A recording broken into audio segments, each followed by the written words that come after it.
This is episode 20 of the Discipleship Directives with Dr. Crawford. He is the founder of discipleshipallnations.org. I'm your host, Vidal Muñiz. Thank you for tuning in.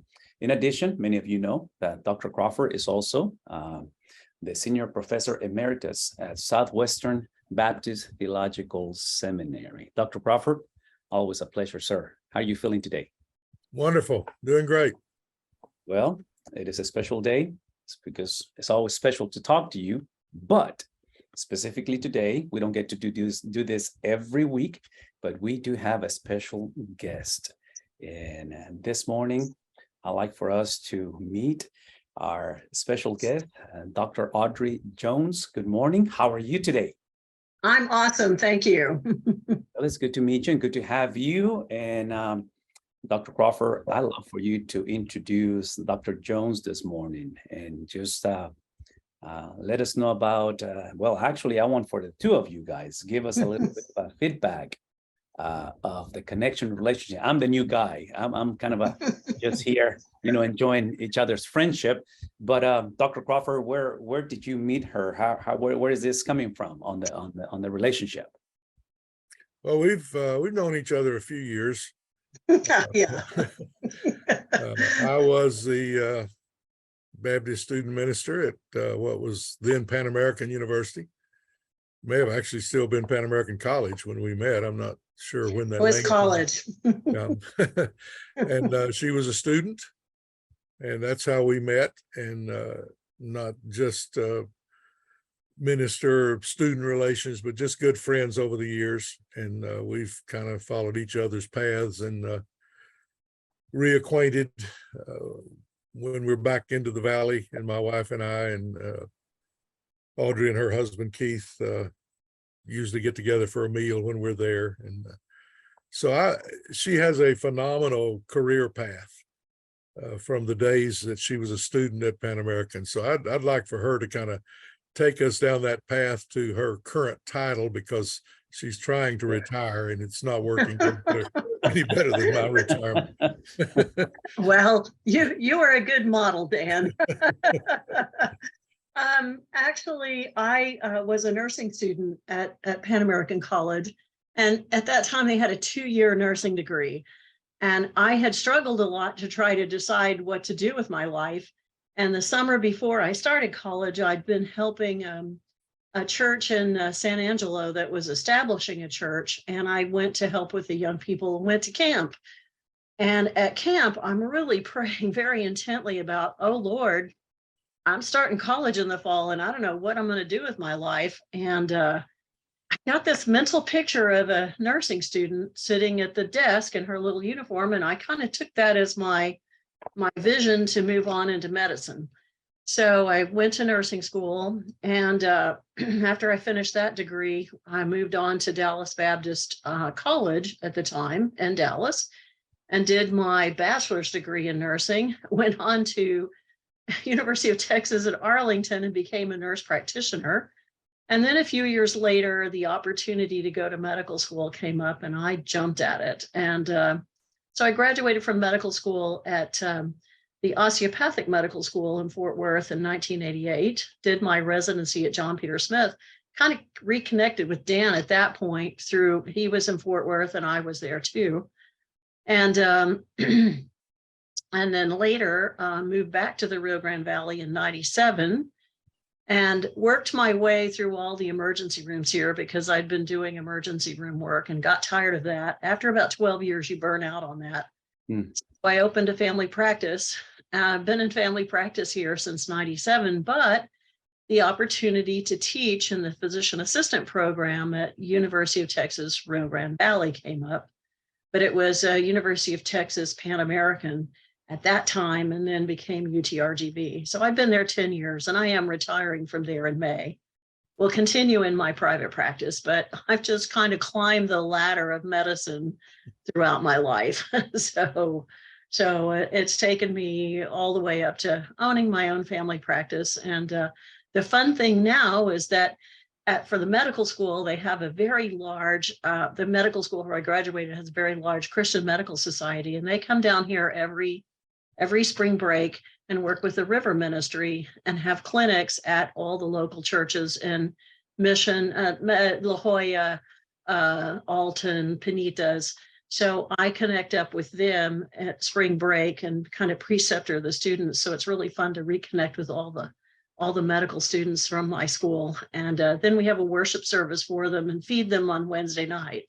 So at our church. So it's been real fun to reconnect with them. So it almost sounds like your story is like a full circle coming back to South Texas, and the Lord orchestrating things for you throughout that. And in the middle of all that, there is Dr. Dan, right?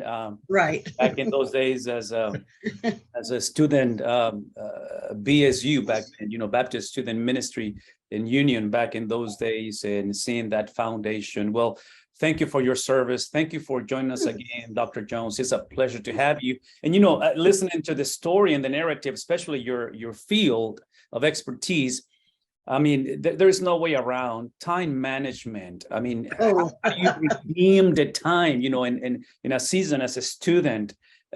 You mentioned Dallas Baptist College, our youngest is a student now at DBU.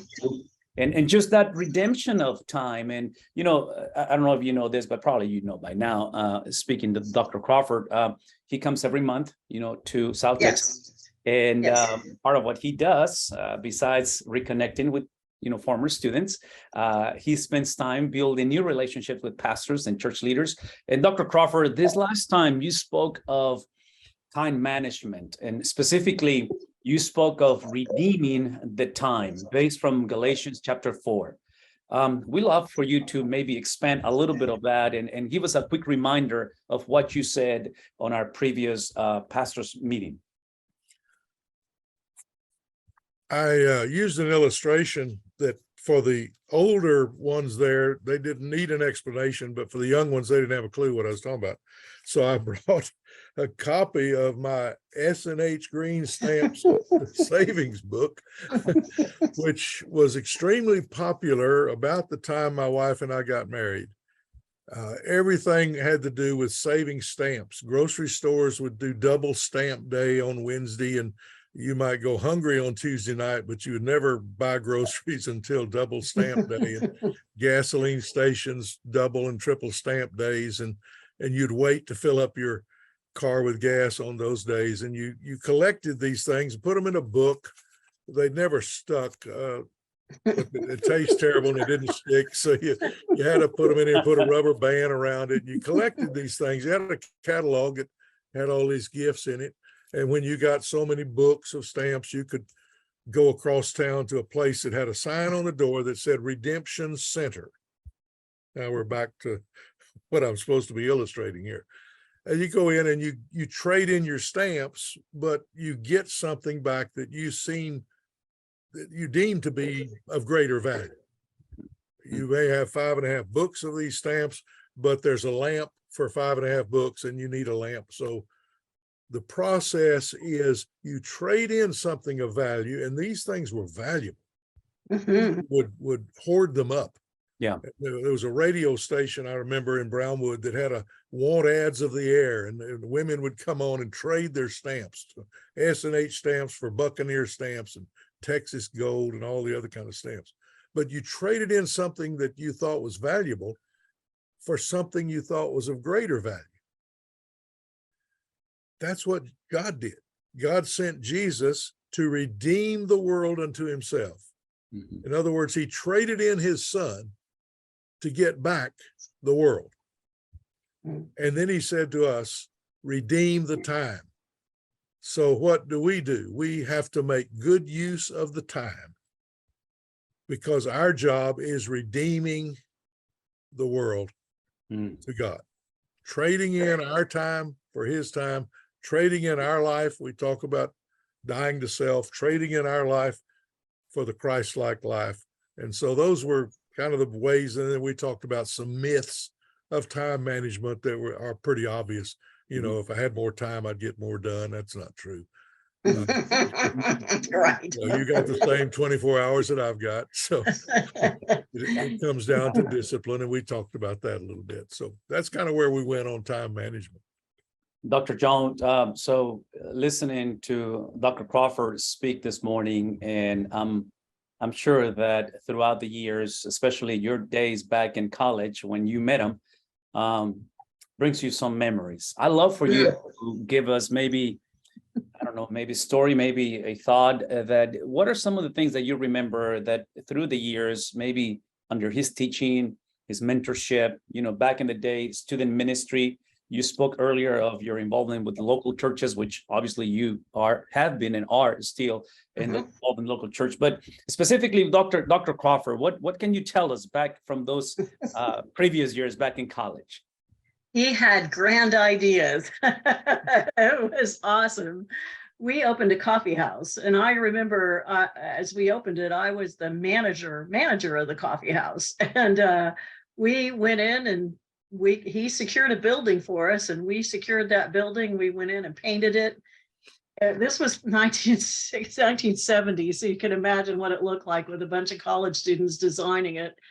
But on Friday nights, we had coffee house. We had groups that came in and sang, and we sold soda pop, and we sold popcorn and stuff like that. And we reached out to people, and we witnessed to people who came to the coffee house.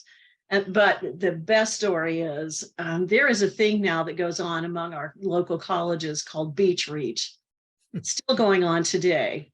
Dan started Beach Reach back in the early 70s.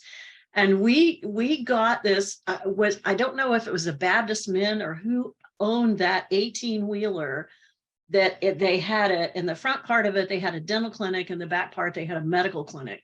So for spring break, we talked them into getting that 18-wheeler down to South Padre Island, and we ran a clinic, and I went out and secured doctors who would come and help us. I was a nurse at the time, and we ran a clinic, and we witnessed to people, and that was the beginning of Beach Reach. And people who are doing Beach Reach now don't understand that, but I love what they're doing now with Beach Reach, because college students from all over Texas come down, and they have a 24-hour prayer vigil that goes on in the local church there.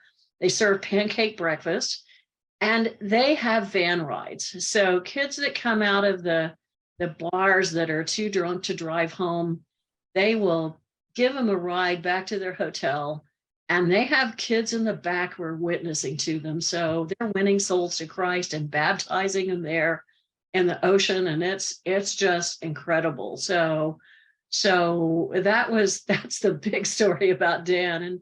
And the other thing is Dan married my first husband and I there at the college. So first husband and I are still very good friends, not married anymore, but Dan married us, and so he's a really special person to us. So those are my stories about Dan.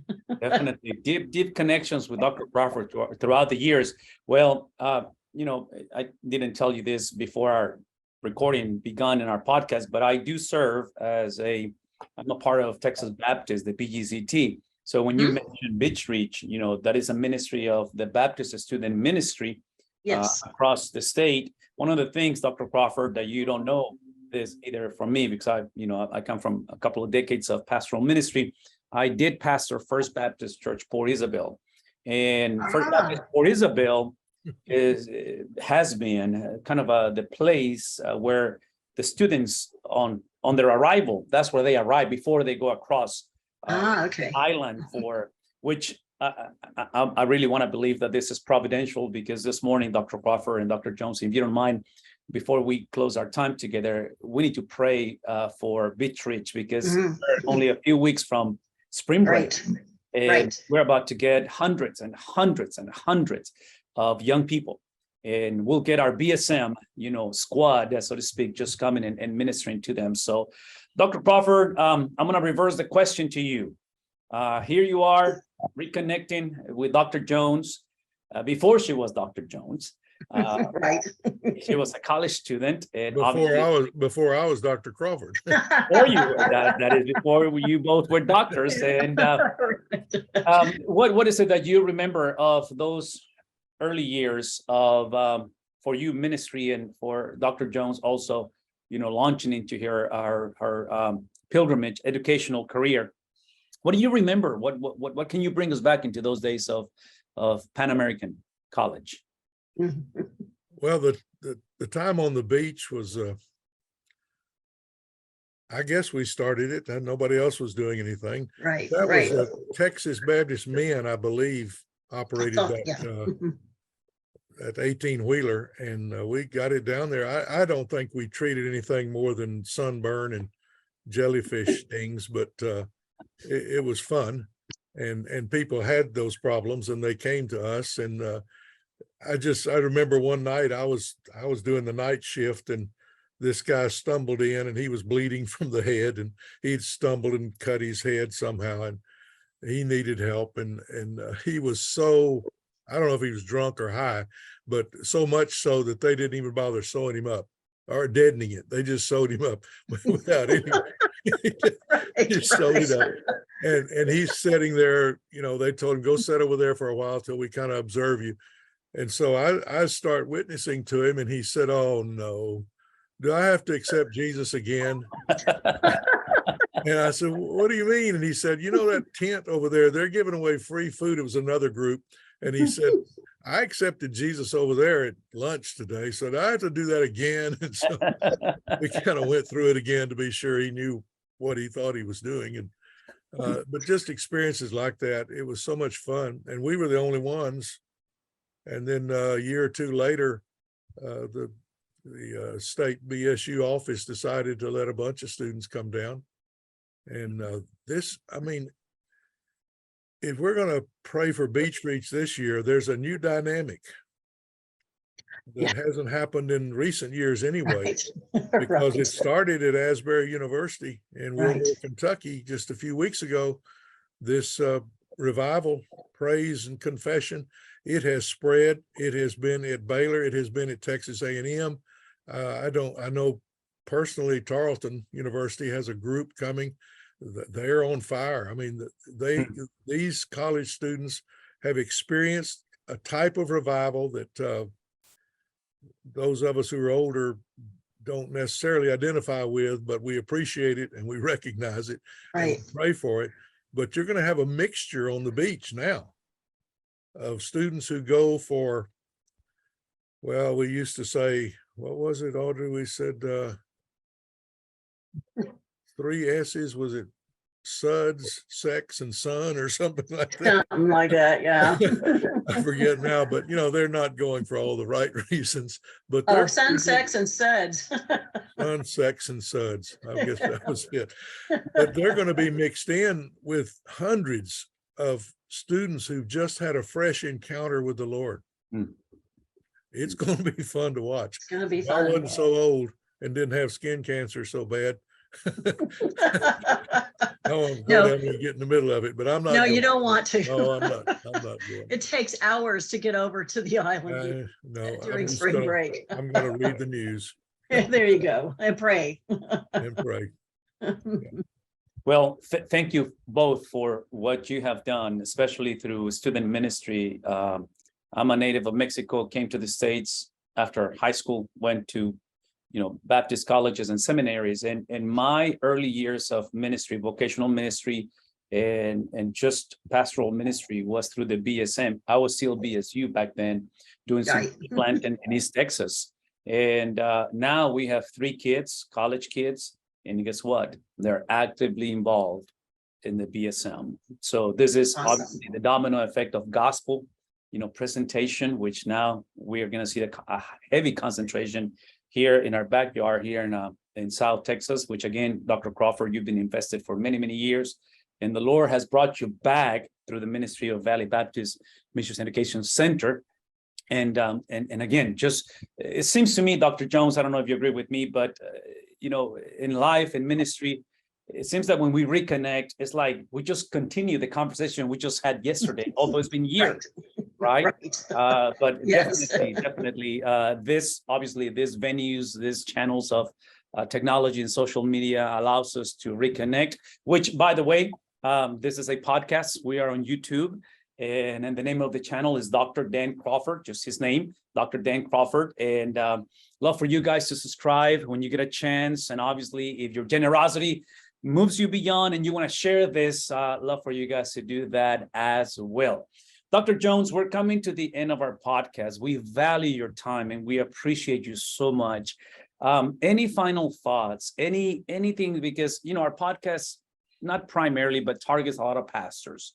And you have walked with Dr. Crawford, early years of ministry back then. You have seen a lot in church ministry and you continue to serve. Any final words that you want to convey to us and either to Dr. Crawford, to our audience today?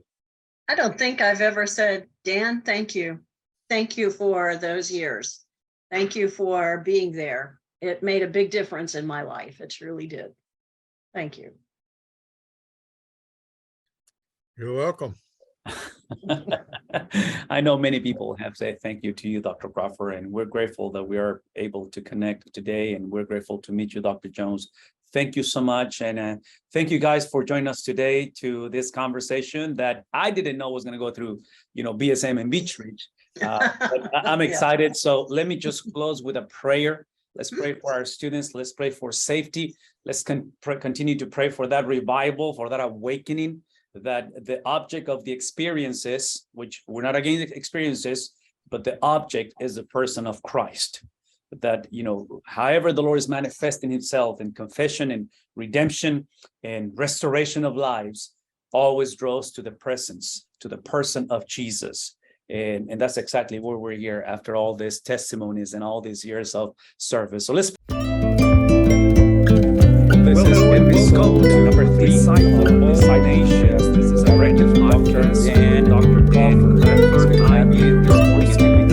Dr. Crawford, how are you?